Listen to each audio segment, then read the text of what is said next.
Carrying whatever small luggage they had, a group of migrants from South America arrived on the wealthy Massachusetts island of Martha's Vineyard Wednesday.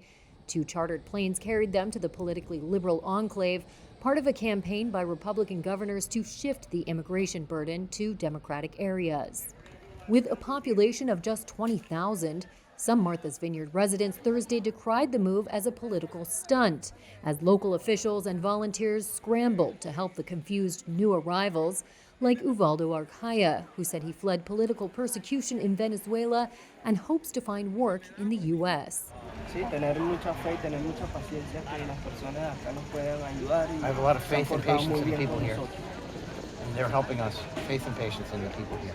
Though a Massachusetts state representative said the passengers had arrived from Texas, Florida Governor Ron DeSantis took credit for sending this group. All those people in D.C. and New York were beating their chests when Trump was president, saying they were so proud to be sanctuary jurisdictions, saying how bad it was to have a secure border. The minute even a small fraction of what those border towns deal with every day is brought to their front door, they all of a sudden go berserk. On Thursday morning, another group of migrants bussed in from Texas arrived in Washington, D.C., and were left stranded next to the U.S. Naval Observatory, home to Vice President Kamala Harris.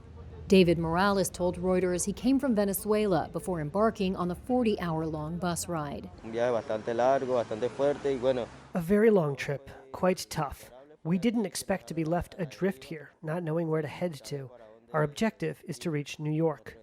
Carla Bustillos, a volunteer working with NGOs that care for migrants, said she waited for the buses to arrive at Union Station, only to find they had dropped the migrants off outside the vice president's home. So while we're doing this political show, we have human beings feeling that their suffering is being exploited. They have come to the United States to seek asylum, and they have been told to get on these buses and promised that an organization would receive them here, give them food, shelter, and a job. The high-profile moves of dropping migrants far from the border come as Republican Governor DeSantis and Texas Governor Greg Abbott both seek re-election in November. They say they are trying to push responsibility for a record number of border arrivals to Democratic strongholds, including Washington, D.C., New York City, and Chicago. White House Press Secretary Karine Jean-Pierre said Thursday that Republicans are using the migrants as political pawns. The fact that Fox News and not the Department of Homeland Security, the city, or local NGOs were alerted about a plan to leave migrants, including children, on the side of a busy D.C. street makes clear that this is just a cruel, premeditated political stunt.